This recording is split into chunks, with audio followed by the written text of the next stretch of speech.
Okay, there we are. We've managed to go live. We'll give people some time to arrive. As you do come in, please say hi in the comments. Let me just put a message there.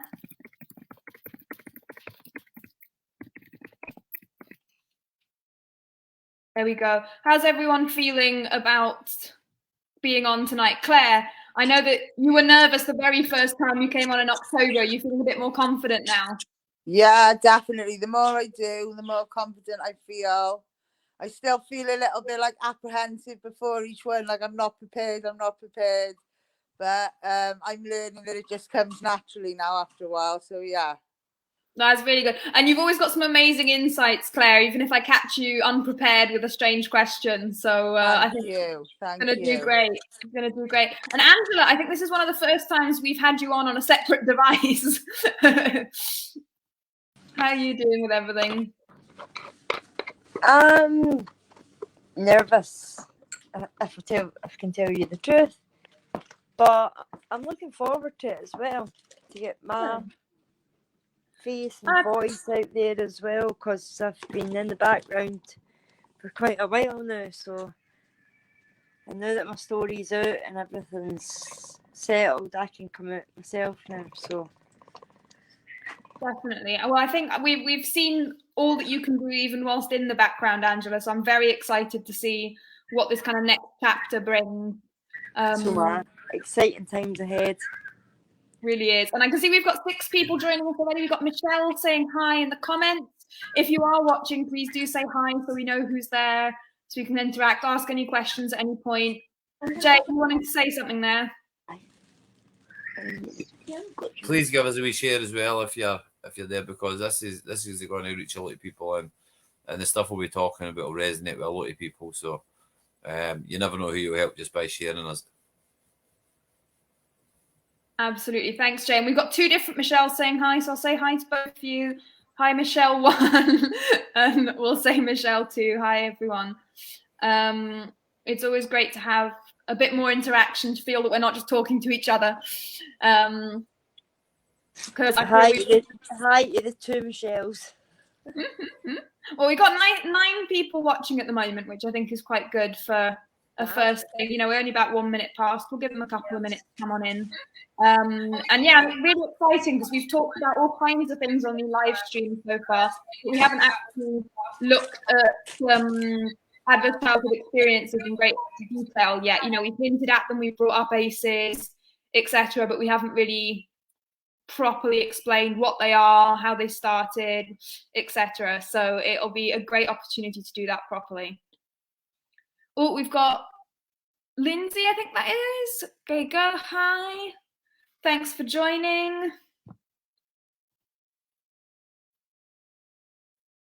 You can get you earlier. Oh, sorry, Angela, we missed that first little bit. You're on mute. Just hi, Lindsay. I was just speaking to you not that long ago. It's always nice to see familiar faces in the comments, but it's always nice to see new people as well. Hi, everybody. Oh, lots of people sharing as well, Jay, so thanks for that. I think that will make a difference.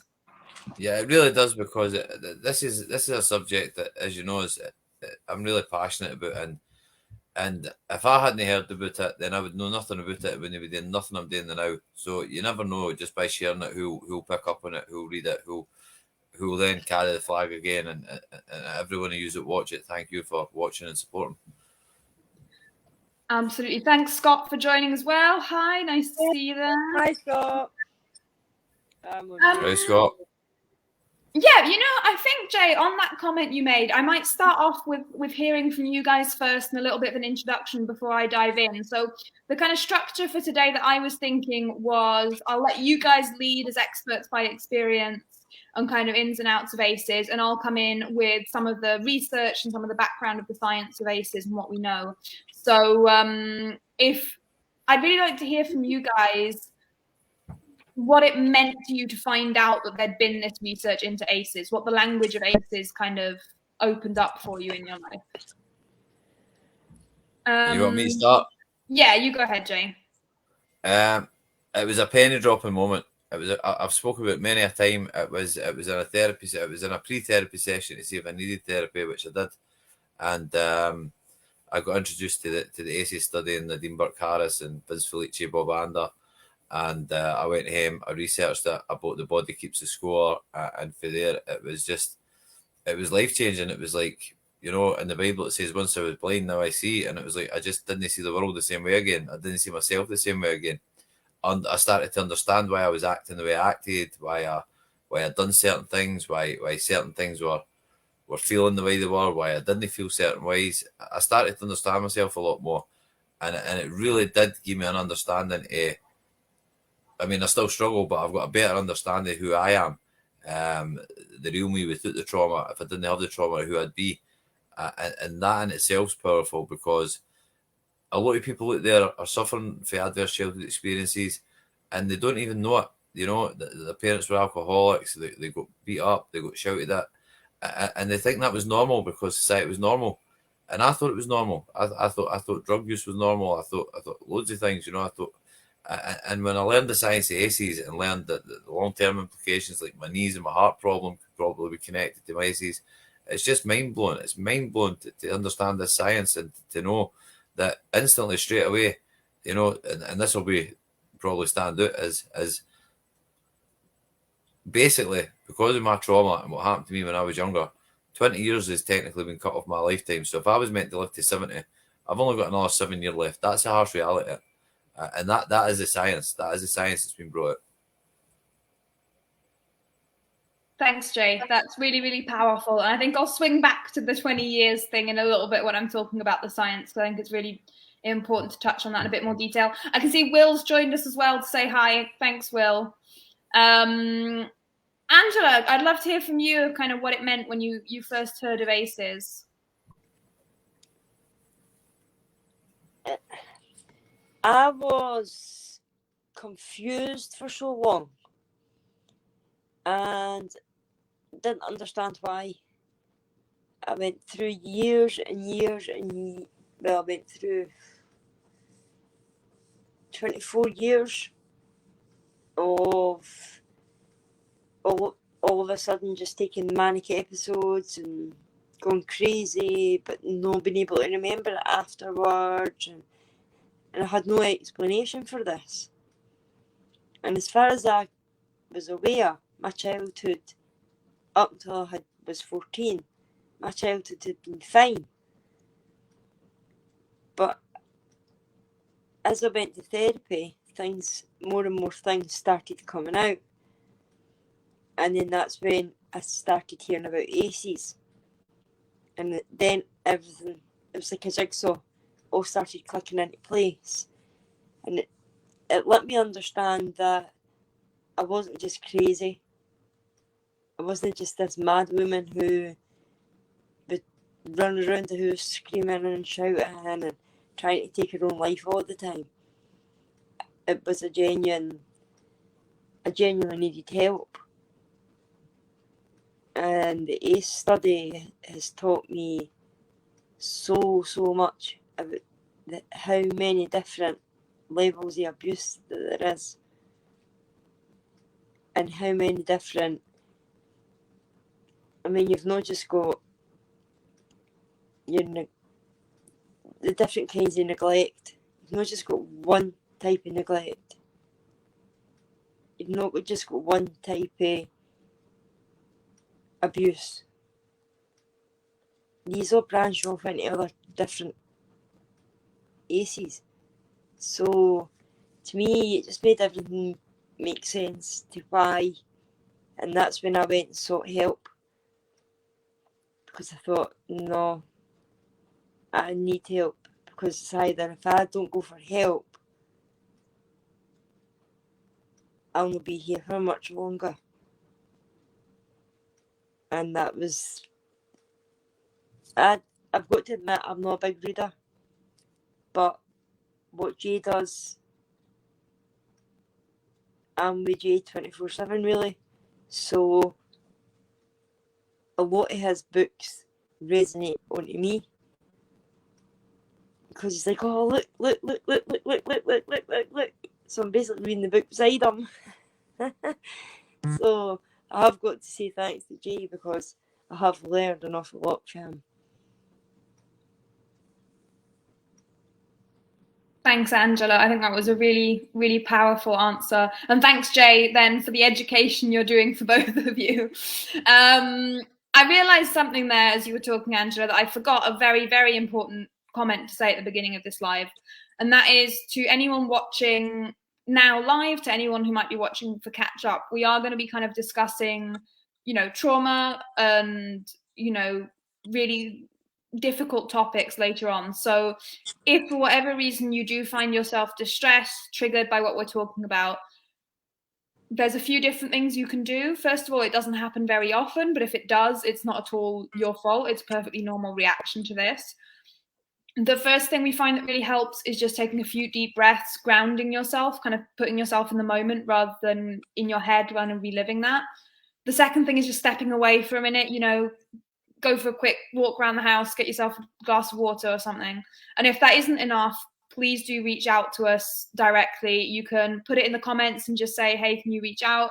I can also put a banner in now so you can see my email address. And you can send me a message there as well. We can follow up with you, and you can, reach out at all, and we will see how we can support you. And I know that I'll let Jay and Claire and Angela talk about it a little bit more, but there are peer support groups out there as well that you can kind of turn to if anything comes up. Claire, I might let you mention the kind of peer support groups when you're answering the question as well. Did you have a similar experience to Jay and Angela of things just clicking when you first heard of ACEs?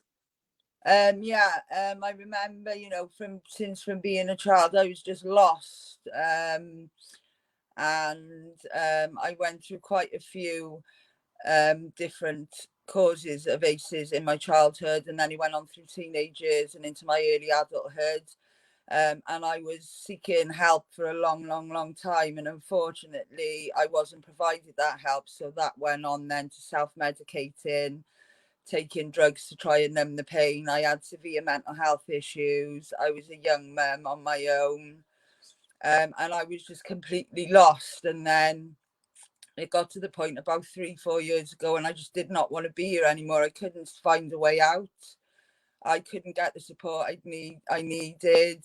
My children had suffered greatly because of their upbringing, and I stumbled across ACEs online, and it literally changed my life. I didn't really know much about trauma or ACEs up until that point, and it was just like it all just fell into place. Who I was as a person, why I'd been feeling the way I had all my life, why I had the personality I did, why I slipped into drug addiction at 25 years. And then I started to go back and analyze everything that I'd been through. And then slowly, by learning about ACEs and reading and learning about trauma, I was able then to start making changes. And because of those changes, I've now been able to help my youngest child, who is also dealing with trauma. And I think it's important to say that, this didn't just start with me. This came for generations before myself, but I only found that out a few months ago. And generational trauma is a big, big thing. So yeah, I decided to get sober, get clean, become trauma informed, learn about ACEs. I opened up my own peer support recovery group because I literally had nowhere to turn to and no support. And I originally started that page to document my own recovery so I could look back and see how far I'd come in however long, months, years, whatever. And I started to realise by running that group that there's a lot of other people out there just like me, who have had no help, who don't understand what they've been through.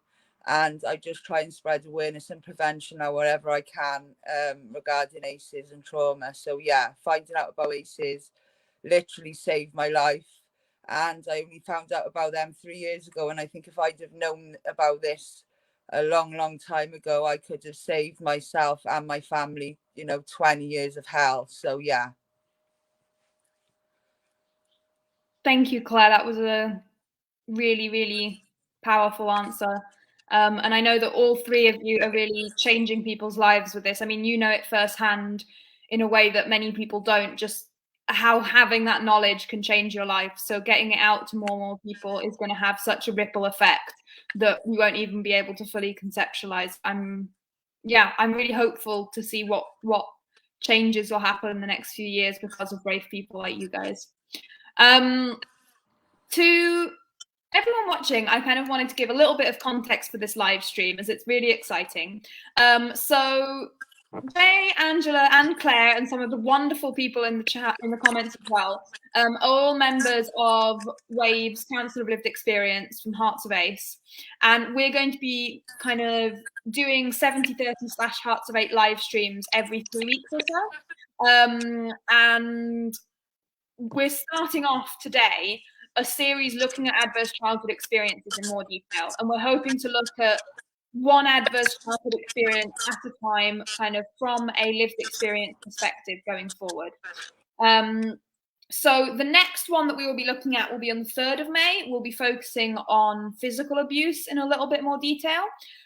So please do stick that in the diary. Please do come along. 70/30 will be doing other live streams as well, kind of mixed in between. I know we'll be doing Jay's story next in a little bit more detail. He's already shared his story on a few different platforms, and I mean, I'm very excited to be able to have a very real conversation with you, Jay, about stuff in a couple of weeks. And another one that we're hoping to get organized, kind of following on from Claire's comment, is the intergenerational perspective for ACEs. And we're hoping to have Jay and Angela and some of their family on board for that one as well. So do keep an eye on the space, keep an eye on the page.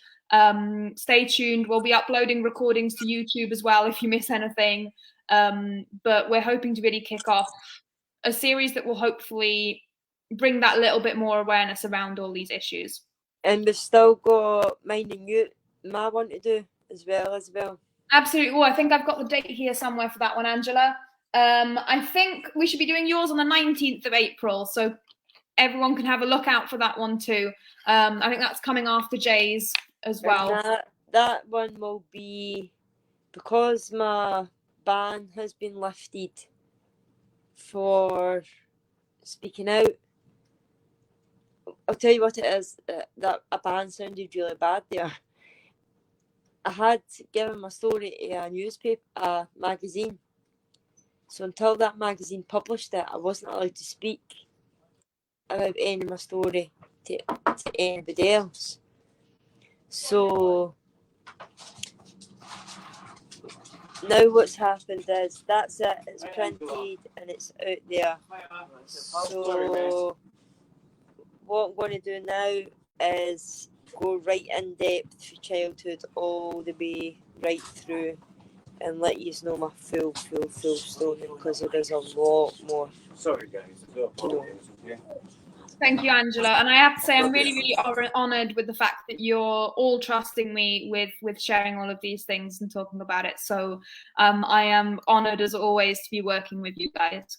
So I think as a next step in this live today, as we're starting off this kind of series looking at each adverse childhood experience individually, I really wanted to delve into what ACEs are in a little bit more detail from a theoretical perspective, because some of you may come across this live and not know the science. You know, it's all wonderful to say it changed people's lives, but what are we actually talking about? So I'm just going to share my screen for a second. I'll need a little bit of feedback from some of my guests here to let me know if you can see everything all right. Can everyone see that? There we go. Perfect. I'm seeing a thumbs up from Claire. So what are adverse childhood experiences? Basically, in about 1998, they did a study in the US where they asked people about 10 challenges within the home, 10 adverse experiences that people could have had before they were 18. And that included 3 types of abuse: physical, sexual, and emotional. It included 2 types of neglect, emotional and physical, And it included 5 types of household challenges. So domestic violence, substance abuse in the home, mental illness in the home, parental separation or divorce, and incarcerated parents.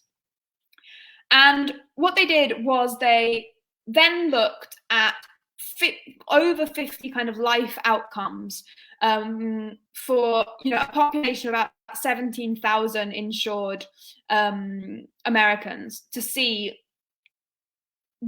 what is happening when people have these experiences. And the results were truly shocking. What they found was that the more adverse childhood experiences you have, the higher the risk for all of the outcomes they looked at. Higher risk for mental illness, higher risk for physical illness, higher risk for having dysfunctional lives. So, for example, not being able to hold down a job, for school exclusion, for smoking, for drinking, for having more troubles within relationships, etc. So you can see here in this graphic, I might just zoom in so you can see it a little better. These are some of the consequences, for example, that we know of. So with 4 or more ACEs, people are 11 times more likely to be using intravenous drugs. They're 2 times as likely to have the levels of liver disease. They're 14 times as likely to have more suicide attempts. And these numbers are truly shocking, but I really want to say from the start, this is not a guarantee. This is not a life sentence. You know, this isn't automatic. We see that there's an increased risk, but that some people who have ACEs are actually very resilient, or some people who have ACEs might experience some of these negative outcomes and not others. So I really want to make that clear.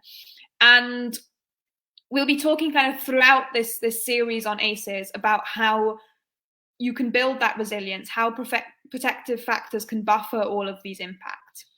But going back to the visual for a second, the way that adverse childhood experiences kind of create these negative outcomes, you can see it on the pyramid there, is by disrupting the way your nervous system develops, by disrupting your neural development, by disrupting critical skills and critical functions as they develop throughout your childhood. This can kind of lead to impairments in many different areas of your life that ultimately can even lead to, for example, adoption of health risk behaviors that are a risk to your health. I think Claire spoke about this, for example, in terms of self-medicating. This, of course, increases the impairments, you know, causes disease, disability, social problems, and finally can often lead to an earlier death. And I think, as Jay mentioned, we know that people with 6 or more ACEs tend to have a 20-year lower life expectancy. Now, that's, again, not an automatic death sentence at all. It's not deterministic in that way. But we do know that statistically, it becomes much more likely. And 20 years is a lot of time, you know, is a big difference in life expectancy. I really want to, you know, highlight how significant the effect of these experiences can be. And as you can see, we know that in the original studies, about 67% of the population had at least one adverse childhood experience. You know, this isn't a rare occurrence. This is well over half of people that you come across daily, perhaps yourself, who have these experiences.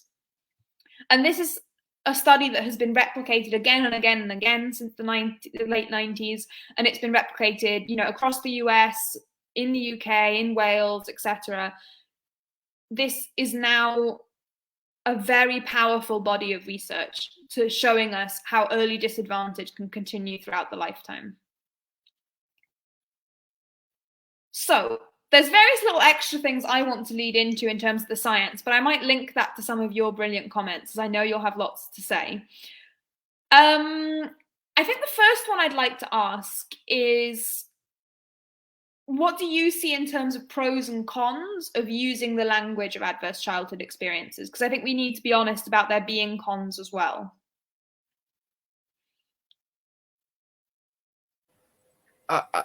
Personally, I don't see the cons in it. It is what it is. It's an adverse childhood experience. It's an adverse event that happens in childhood. I don't understand for the life of me why there's a, and this is just me personally, I just don't understand for the life of me why we're debating what it's called rather than putting that energy into actually preventing it. The fact is, it's an adverse experience that happened in childhood, and no matter what way you put it, it's that. You can call it trauma, you can call it whatever you want, but at the end of the day, it's still an adverse childhood experience. And I'm quite passionate about that, as you probably hear there. Definitely, and I think you've got good reason to be, Jay. I'll jump in with my perspective on that after I've heard from other people, but I fully see where you're coming from, and I think we need to be jumping in with action is 100% the takeaway. We need to be making a difference now. To be changing the terminology now would be today away with 25 years worth of work, 27 years worth of work, because new people to it would be like, well, is this that? And then there'd be people trying to put the jigsaw together between ACEs and this new thing. And no, I think we stick with ACEs and adverse childhood experiences, because that's what was coined, that was what was termed, that was what Felicia and Anda put their life's work into. And I think at the end of the day, common sense as well, it describes the actual event. Especially for me, what happened to me and with several adverse childhood experiences. They were adverse to me, but they caused me problems in adulthood and to the day, to this conversation. Definitely. Thanks, Jay. Do either of you, Claire or Angela, want to jump in on that? Claire, go ahead.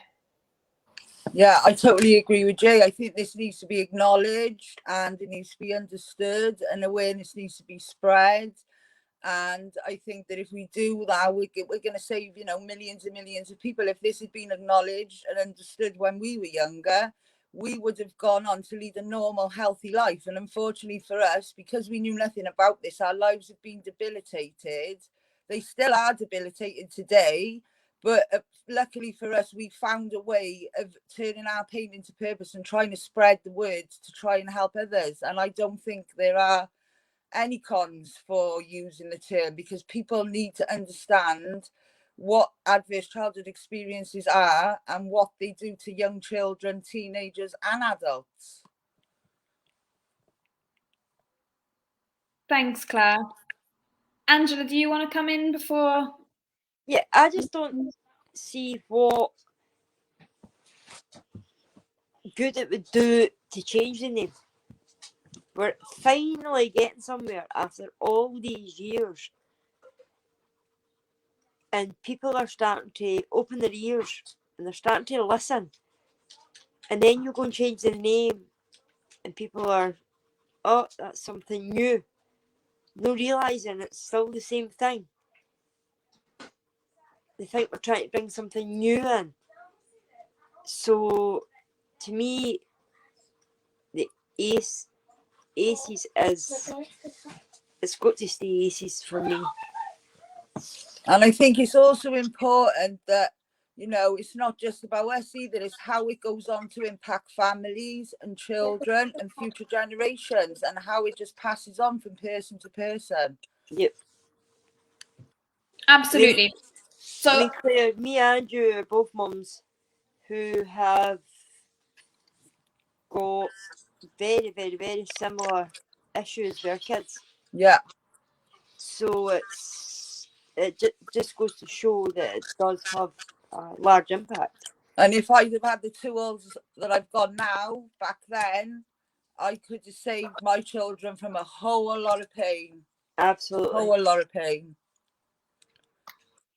I'm definitely going to pick up on that last point later on, Claire, because I think it's a really powerful one. But tying it back to language, I think that one of the things I've always made me passionate about adverse childhood experiences has been the power of it as a language. It's the power of being able to talk to professionals, to people in the community, to frontline workers, to decision makers, etc., and really explain what is going on using ACEs. And I think that discussions around changing the terminology, are somewhat pointless in the same ways and for the same reasons that you guys have said. But I do think it's worth mentioning that adverse childhood experiences was coined in one study around one particular issue that was specifically trauma within the household, and that it's not that it's those 10 and nothing else matters, and that you can have an ACE score of 2 but then tons of other things that happened outside the home, but those are irrelevant. And I think it is worth bringing that into the conversation. And that doesn't mean suddenly changing the language, it just means expanding it, and that's recognizing things like bereavement, violence in the community, bullying, etc., as also having an impact. Jay, go ahead. Being affected with the three things you just said there, and then being outside the home, just look at Ukraine and Russia. Those kids have been torn away from their families, right, because of war. It's still an adverse childhood experience. At the end of the day, wherever it happens in the world, if no access to clean food and water and it's ACEs, it's adverse childhood experiences. That's just my opinion on it, Isabel. And I feel that if we were to start changing that terminology, what we need to find a way is to integrate that terminology into a wider demographic and actually realise that the ACE study is not a predictive tool. It's a guideline that was made up at the time with the 10 most popular ACEs. That doesn't mean we can't say that this is an ACE or that's an ACE, because COVID was an ACE for children.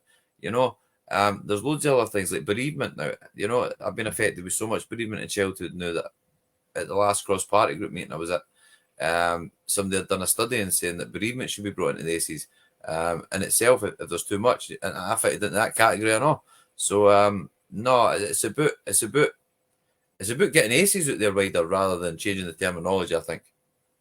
Yeah, and I think I want to jump in on that to kind of explain, from a scientific perspective, we know now why ACEs impact all of these outcomes. We know how kind of the stress response system, if it doesn't have times to be regulated to calm down, but is kind of constantly activated, if we have toxic stress, it has all of these negative outcomes. And I think having that understanding, we can look at many other things that weren't in the original list and say, yes, but it has the same method, it has yes, the same consequences, and therefore it can fit in that.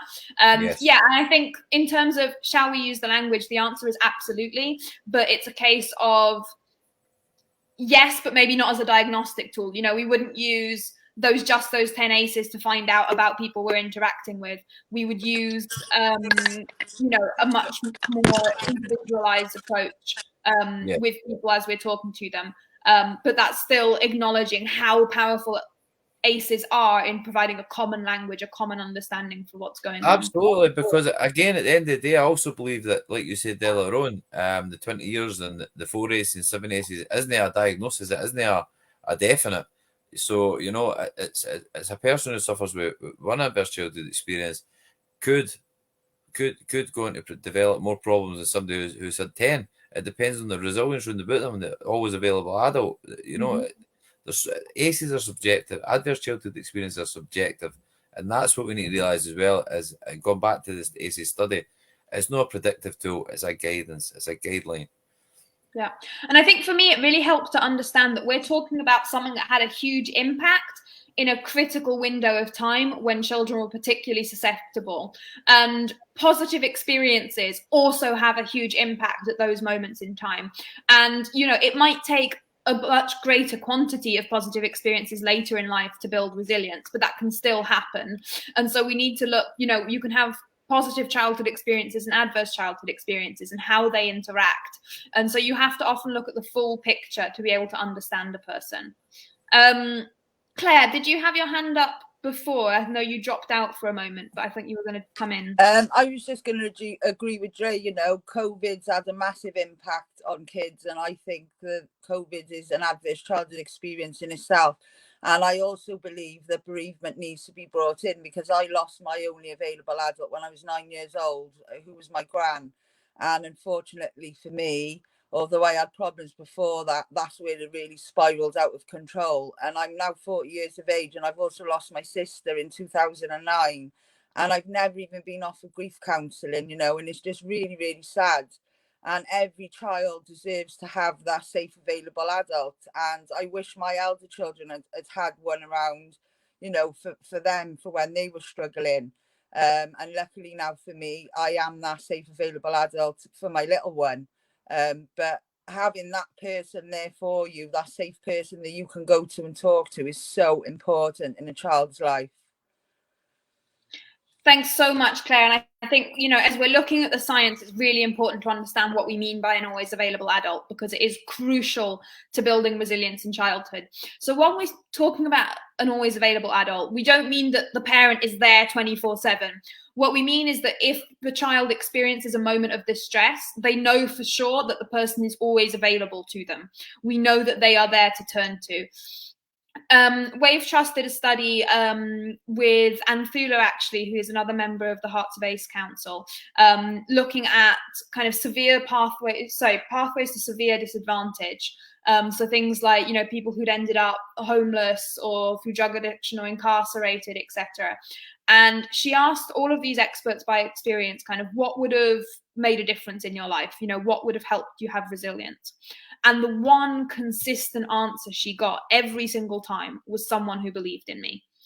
It was someone who believed in me, someone who believed in me. And I think it's really important to say, it doesn't have to be your main caregiver who is that person.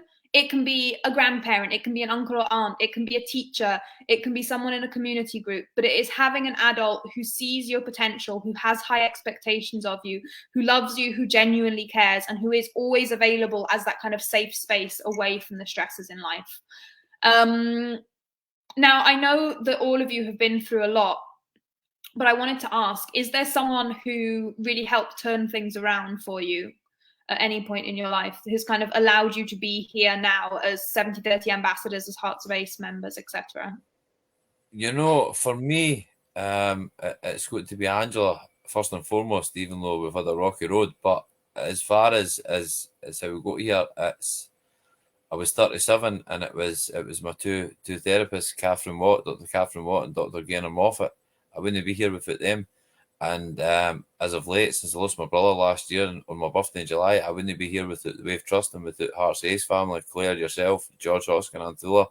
And I really mean that from the bottom of my heart. You have been so supportive.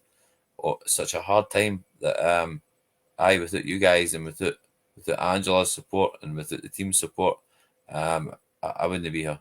I mean, especially without my two therapists, Catherine and Gaynor, without them opening my eyes to what was wrong with me, so to speak, when I asked them if I was broken, and when they told me it was complex trauma, CPTSD, that changed my life. And probably the biggest thanks to me being here is them and Angela.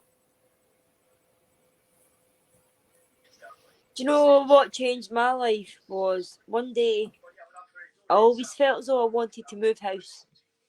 I kept saying, Jay, I can't stay here. I can't stay in this house. There's too many memories. Even though it wasn't the house that my abuser had me in, I kept saying, I need out this house. I need away. And then Jay kept saying, Angela, it's in your head. Wherever you move to, it's going to be there. And there was one day I was just standing up the stair. I remember it like it was yesterday. And I literally fell to the floor. And I realised it was my head that I was lost inside. It wasn't my house, it was my head. And that was when I knew I had to get my head sorted out. I really needed, and my cousin committed suicide. And it was more a brother than a cousin. And he always used to come to me. He did cry wolf quite a few times, but he always used to come to me before he tried it. And he would never leave here until he was laughing. But the day that he done it, he wasn't in the local area. And then he was gone. And the last time that I had tried to take my own life, his face appeared right in front of my face. And the pain that I got, how much pain he gave me. And I thought, I can't do that to my kids. I can't do it to Jay. I can't do it to the people that actually do love me. I can't put them through that. And that was the day that I actually phoned the police and reported my abuser as well. And that was the day that everything changed for me. Thank you so much for sharing, Angela. I know that's going to have touched a lot of the people who are watching, and I'm so sorry about your cousin as well. I know, especially when you are the person who is able to be in a safe space for others, you know, to know that you weren't, you know, in the local area, whatever it might have been that day must have been beyond hard. So sending you a virtual hug as much as possible. I'm just going to count a quick glance at the comments as well. I think, yeah, Yvonne's saying football coaches as well. I'm assuming this is referring back to kind of the always available adults as well. They can definitely be a really good football support. coaches, catering staff at the school, the janitorial staff at the school, every teacher, youth clubs, martial arts clubs, football clubs, having that always available everywhere in society. That's our ultimate aim. And we'll get there, Jay. We'll get there. I am seeing because that is still an aim at the minute. Because not all of them are actually the right people yet.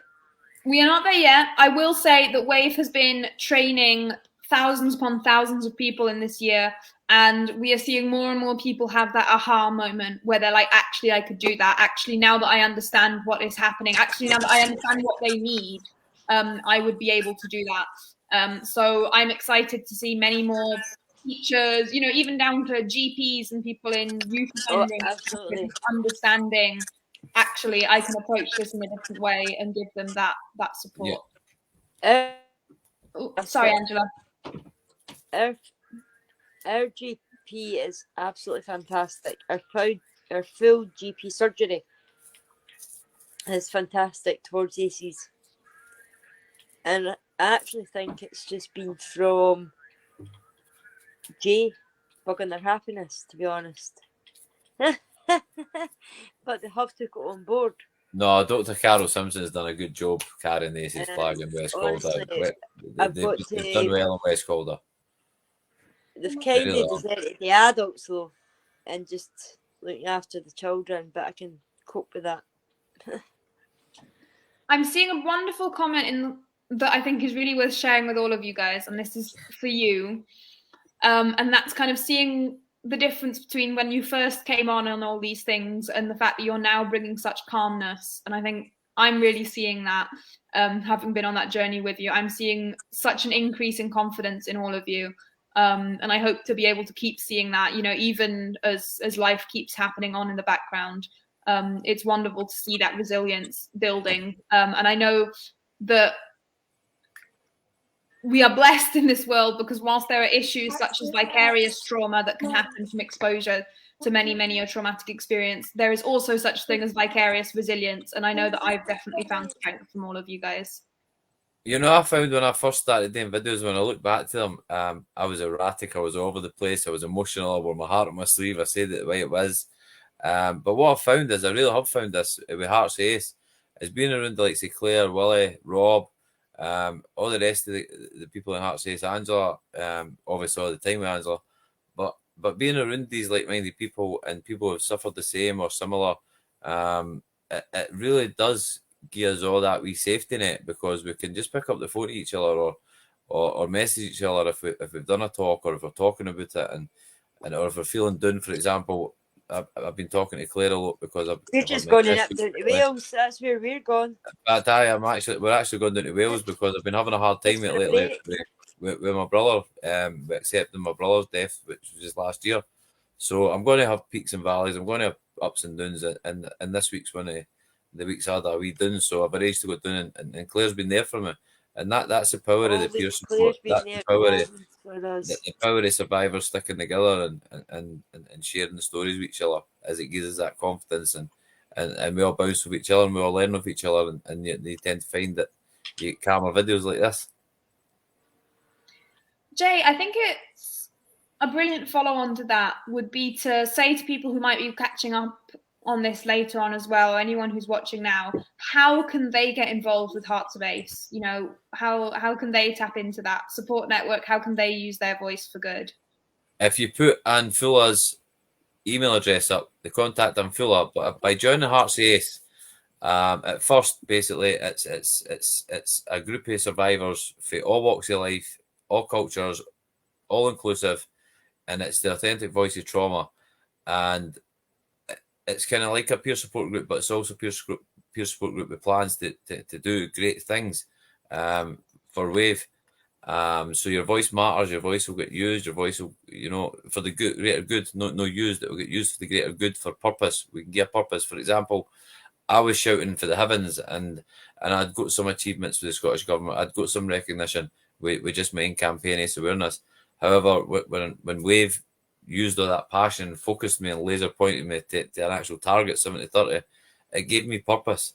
It gave me purpose. And that's what Hearts of Ace offers. Hearts of Ace offers it offers support and it offers purpose as well.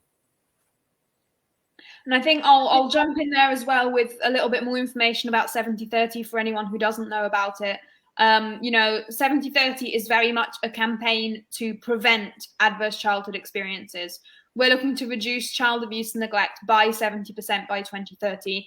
And we have very concrete plans of how to make that happen. We are working towards it. We are going to have policy change on a national level, and we are going to have trauma-informed communities on a local level working together to make that happen. So if you are interested in that as well, you can check out our Facebook page, you can check out our website. I think it's www.wavetrust.org/7030. Get involved, become an ambassador, give your time and really make that a reality as well. There's lots of different ways that you can get involved if you're passionate about these things. Can I jump in there and just reply to Yvonne's chat? Let's Go the Doctors are very good and up to date with ACEs. If you just put that up in the front screen there, Isabel, yeah. There you go. But the schools, I absolutely 100% agree with you, Yvonne. Kids, the way they're punishing the kids at the schools around this area are absolutely appalling. But we're on it, the schools here, about that. So bear with us, please. Patience. I think that's a really good point, Angela. And I find that in a lot of cases when we're looking at punishment, it's rooted in an understanding of behaviour that's based on they're wrong, they're deliberately acting up, they're trying to get something, they are, whatever it might be.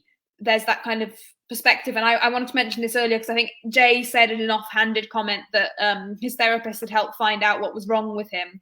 And I think that just suddenly triggered the automatic trauma-informed language in my head of it's that switching from what's wrong with you to what happened to you.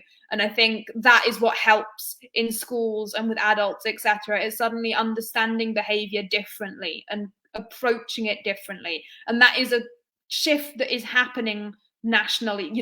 6 years ago when I first got involved with this, people, I was knocking down doors and shouting at nothing about this. And now other people are coming to us going, oh yes, we've heard, or we've already got that state. It's happening.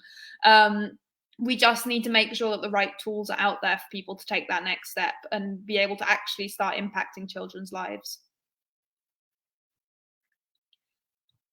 Okay, let me see what best question to ask you all. If you could tell one person about adverse childhood experiences, if you could, really find the one person who needs to know about it, who would it be? Go ahead. Mum. My mum. My children, it would be definitely top of the list. Claire, you just stole my thunder there. My children. It'd be my children because they're the ones that can carry the message further. No, do Yeah. you know why And I think they're the ones that have suffered the most in my eyes, to be honest. I've suffered a lot, but they're suffering and they don't even know it.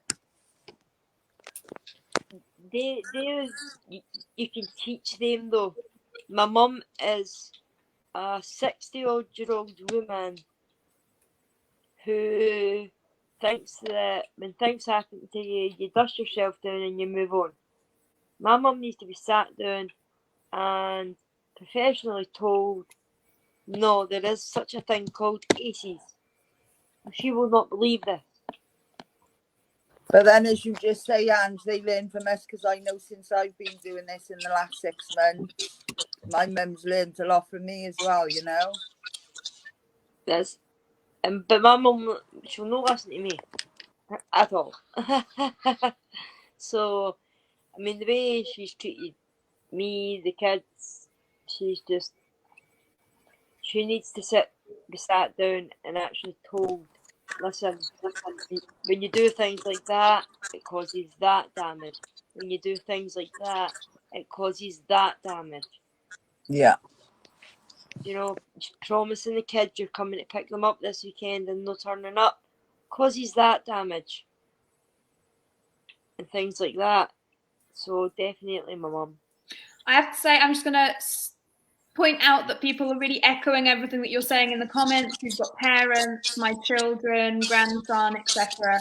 So what I'm really hearing is that, you know, it's the people who are immediately around us who need to understand what we're going through or what others might be going through, and it can start with us. And I think the good news about that is that we have the power to get that information to the people closest to us. Now, obviously, kind of in the example that Angela gave, they don't always want to hear it coming from us, because it's obviously got a big emotional component to it when it comes from us that it wouldn't coming from, you know, a stranger or a professional or something. But for example, when talking about children, for me, that is an obvious thing that education can start doing right. You know, we can start making sure that that language is inherent in what children are learning. I think there was a comment previously, and I think maybe it was Jay who said this earlier. I apologize if it was one of the rest of you, about not realizing that a certain experience isn't normal, not realizing that, you know, that isn't just happening to everyone. And I think if there was that kind of education for children of these are adverse childhood experiences, or it's not okay for an adult to hit you, or it's not okay for this to happen, we would be taking a huge step forward. So it's not just the professionals having that knowledge, it's them being able to pass it on to the families that they're interacting with. I think as parents, we have to be informed, and we have to be speaking to our children age appropriately in an open, honest way, and trying to do better, really, than our parents and our ancestors did with us. Can I just say, you know, the things about parents here, you know, I feel blessed that, you know, my mum's had a hard life, and I just feel blessed that my mum, that she's supportive of me, what happened to me, she loves me, and I know she's had her struggles, and if anything, I just want to thank my mum for being there. She has been the always available adult, even though she was traumatised when my dad was taken away from me. Her and my nana, I've always felt safe with women. Her and my nana, my Auntie Rita, were the ones that, they were my safe space. They were the ones that broke me up and gave me a good life, so to speak. If it wasn't for them, I would have had no life at all. So I feel blessed seeing these things about parents will not listen, because my mum's she's been my hero, so to speak. Thanks, Jay. So just looking at the comments, see if there's a last thing. Conscious of the time, can I get a one message from each of you of what do you want to be the takeaway for everyone on ACEs from today? What do you want people to remember after listening to everything? I'd like to say, oh, sorry, Jay, go on. I'll let you go, Claire. No, I'll let you go. I'd like to say that just keep in the back of your mind that whatever's happened to you isn't your fault. There's always somebody there to listen. If you need to reach out, you know, we run some amazing groups, ACE Awareness, Real Recovery, Heart to Base, 7030 page, and that it doesn't matter what's happened to you, you can turn it around, and you can have a good life, and you can make things better. And yeah, just to not blame yourself, really, to let go of the shame. Yeah, I'll echo that. My message would be especially for men, only because it's the highest, suicide's the highest killer of men in Scotland, and I truly believe it's because men won't speak out about sexual abuse. I just want to let every man, woman and survivor out there know that if you've been through it, there's no shame in it, and as Claire says, it's not your fault. Please, it's happening, and I think 1 in 3 homes for girls and 1 in 6 homes for men. It's happening, so, and the reason it's happening is because we're not talking about it. You know, feel the strength, find the strength to speak to your doctor, at least about it, a therapist. You know, get involved with peer support. You know, but most of all, find that, empower yourself, find yourself again, and take yourself back by owning your story and telling your story, but only when you're ready. For me, is never give up hope, ever. You will always get there in the end. Never give up hope. I mean, I went through a 5-year court case. So many times I wanted to give up, throw the towel in. No. Hope is something that you've got to cling to. And Yvonne had put a comment in saying the adults and parents need to know what ACEs are and how can we get them talking about it. Yvonne, you need to talk about it. Raise awareness. Awareness needs to be raised everywhere. Everywhere. And never, ever, ever do you have to be ashamed to be raising awareness. You never have to be ashamed of what's happened to you in the past. You never have to be ashamed of talking about mental health. And you never, ever need to feel ashamed at sitting somebody down and explaining what ACEs are to them. But hold on to that hope. I was about to say, Angela, I think ending on a note around hope is exactly what we should be doing around this live. I think that's the exact takeaway that everyone should be leaving with. I'm just going to mute you because I'm hearing a little bit of background stuff, but I will unmute you if any of you need to jump in.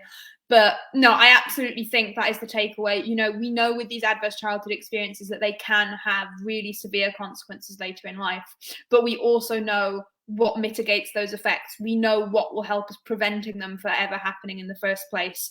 We know how people can heal from those negative outcomes and from the ACEs themselves. We are at a point where we have every reason to have hope.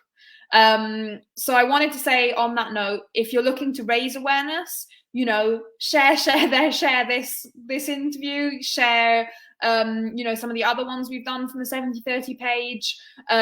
You can go to Facebook to look for the 70/30 campaign. You can find us on YouTube. If you go to www.wavetrust.org, there's lots of resources there you can use, both to find out more, to, you know, become a bit more of an expert, but also to share. I'll just put that up on the screen so you've got it. And also just, you know, stay tuned to everything that we're going to be doing over the next few months in this space. So we'll be talking, I think, on the 5th of April with Jay. Kind of, he'll be going into his story in a little bit more detail, which I think will be something very, very valuable for a lot of you. We'll be looking at Angela's story on the 19th of April. And I know, as she said, she hasn't had many opportunities to really speak about this yet. So I'm honoured to kind of be able to look at that in a bit more depth. Then on the 3rd of May, we'll be doing the next one in this series with Hearts of Ace, starting with physical abuse. And we'll be continuing every 3 weeks to look at a different adverse childhood experience. So do kind of keep an eye on things and come and join us and ask us all the questions you might have, and get involved. I wanted to thank everyone as well for how active you've been in the comments. I think it started off some brilliant conversations. So thank you for all the support, and everything else. And yeah, I think, again, ending on the amazing point that Angela had, do not give up hope. Whatever you do. Thank you, everyone. Thank you. Bye-bye.